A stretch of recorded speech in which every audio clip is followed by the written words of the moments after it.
नमस्कार, सी न्यूज भारत में आप सभी का स्वागत है और इस वक्त मैं आपके साथ ऋचा सिंह। गणतंत्र दिवस 2025 यानी 26 जनवरी का दिन पूरे भारत के लिए एक राष्ट्रीय पर्व है जो कश्मीर से लेकर कन्याकुमारी तक पूरे धूमधाम और गर्व के साथ मनाया जाता है।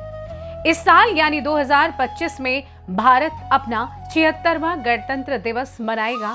ये दिन देश के संविधान को लागू करने और भारत को एक संप्रभु लोकतांत्रिक गणराज्य घोषित करने का प्रतीक है। गणतंत्र दिवस के मौके पर कर्तव्य पथ पर परेड होती है, झंडारोहण होता है और अलग अलग राज्यों की झांकी निकाली जाती है।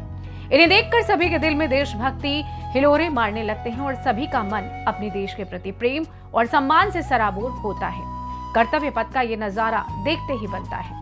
इसलिए 26 जनवरी का दिन भारतीयों के लिए बेहद खास होता है।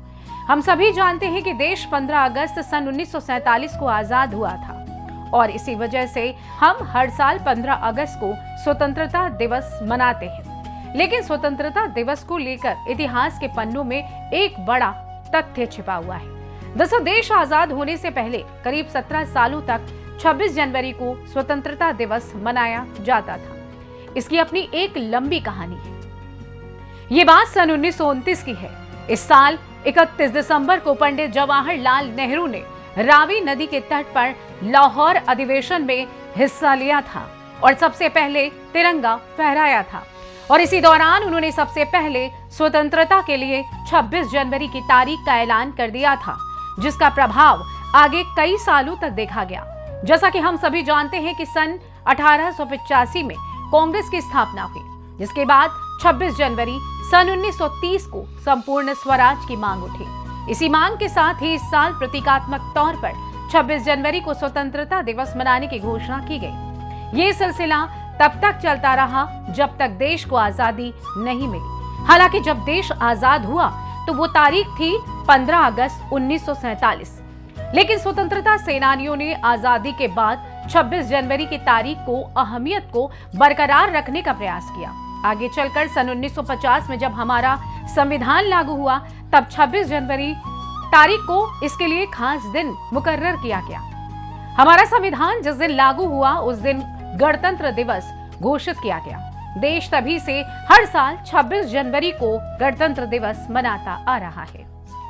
देश का संविधान बनाने में 389 सदस्यों ने अपनी अपनी अहम भूमिका निभाई। सभी सदस्यों ने अपनी अपनी विशेषज्ञता को शामिल करते हुए संविधान का निर्माण किया, जिसका आखिरी मसौदा डॉक्टर भीमराव अंबेडकर ने तैयार किया। संविधान का प्रारूप जब तैयार हो गया तब 24 जनवरी को संविधान सभा के सभी सदस्यों ने इस पर अपने अपने दस्तखत किए और फिर उसे भी 26 जनवरी को लागू कर दिया गया। दरअसल जब 1929 में पंडित जवाहरलाल नेहरू की अध्यक्षता में राष्ट्रीय कांग्रेस पार्टी की सभा का आयोजन किया गया था, उसमें एक स्वर से मांग की गई थी कि ब्रिटिश सरकार 26 जनवरी 1930 तक भारत को डोमिनिक स्टेट का दर्जा दे दे। उस दिन की सभा में इस बात की शपथ ली गई थी कि आगामी हर साल 26 जनवरी को देश भर में स्वतंत्रता दिवस मनाया जाएगा। इस ऐलान से स्वतंत्रता आंदोलन के सेनानियों के मन मस्तिष्क पर बड़ा गहन प्रभाव पड़ा। भारत के जन जन की चेतना इससे आंदोलित हुई। जय हिंद, जय भारत।